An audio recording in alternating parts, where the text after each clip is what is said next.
ঘাটালের একটা ঘটনার দিকে নজর রাখতে হবে। সোনা চুরি আর সোনা চুরির অভিযোগে সালিশি সভা। হ্যাঁ, সোনা না মেলায় আবার অপহরণেরও অভিযোগ।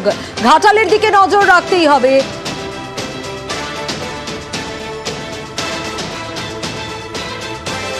ঘাটালে সোনা চুরির অভিযোগে সালিশি সভা। সোনা না মেলায় অপহরণের অভিযোগ।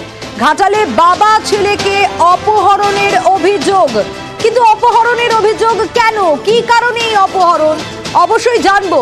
সুকান্ত রয়েছে আমার সঙ্গে, আরো বিস্তারিত জানাতে পারবে। তবে তার আগে আরো একবার ঘটনাটা আপনাদের জানাই। সোনা চুরির অভিযোগ উঠছে আর তাতে বসে গেছে সালিশি সভা। দাসপুরের ঘটনা। ঘাটালের দাসপুরের সুভাষ মালিকের সোনার দোকানে চুরির অভিযোগ আর স্থানীয় নেতার উপস্থিতিতেই বসলো সালিশি সভা। সোনা না মেলায় বাবা ছেলেকে অপহরণের অভিযোগ। দাসপুর থানার পুলিশের তৎপরতায় উদ্ধার হলো বাবা ছেলে। কিন্তু ঠিক কি ঘটেছে আরো বিস্তারিত এই বিষয়ে জানাতে পারবে সুকান্ত। সুকান্ত, সোনা চুরির অভিযোগে এই সালিশি সভা বসলো কেন এবং সোনা না মেলার কারণেই অপহরণের ঘটনাই বা কেন, এই অভিযোগটাই বা কেন উঠছে? দেখো, মূলত বসেছিল যে সোনা উদ্ধার করার লক্ষ্যে, আর সেই সোনা উদ্ধার করতে গিয়েই কিন্তু যার বিরুদ্ধে অভিযোগ, অর্থাৎ যে স্বর্ণ শিল্পী তার বাবাকে কিন্তু ওই সালিশি সভায় নিয়ে আসা হয়। তারপর সালিশি সভা বসে এবং শুধু সালিশি সভা নয়, সালিশি সভাতে উপস্থিত ছিলেন এলাকার তৃণমূল নেতা সহ এলাকার বহু মানুষ।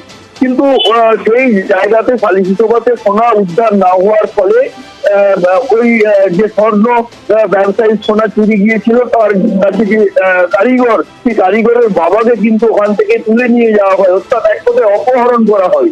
পরবর্তীকালে যার বিরুদ্ধে অভিযোগ তাকেও কিন্তু অপহরণ করে নিয়ে যাওয়া হয়। এই বিরুদ্ধে কিন্তু একটা ঘাটাল থানায় অভিযোগ দায়ের হয়। এরপর দাসপুর থানার লোকেশনে একটা জানতে পারা যায় যে সেখানে ওদেরকে গোপন একটা জায়গাতে রাখা হয়েছে। তারপর দাসপুর থানার পুলিশ কিন্তু রাত্রেবেলা অভিযান চালায়। অভিযান চালিয়ে ওই দুজনকে কিন্তু উদ্ধার করে। পাশাপাশি যারা এই অপহরণের সাথে যুক্ত তাদের দুজনকেও কিন্তু গ্রেফতার করা হয়েছে। একটা সোনা উদ্ধার করতে গিয়ে কিন্তু একটা অপহরণ, সেই তাদেরকে গোপন ডেরায় রাখা হয়েছিল। এখন পুরো বিষয়টি কিন্তু তদন্ত করছে পুলিশ এবং পুলিশ সূত্রে খবর যে এই অপহরণের পিছনে কিন্তু আরো বেশ কিছু ব্যবসায়ী রয়েছে। বেশ,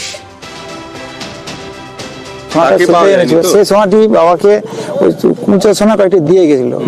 দেখাচ্ছিল এই 3 গ্রাম 4 গ্রাম সোনা এনেছে, কাবাকে মনে দেখাচ্ছিল। দিনটা ডাকা হয়েছিল, বলেছে আলোচনা করে মাধ্যমে এটা সমাধান করে নাও।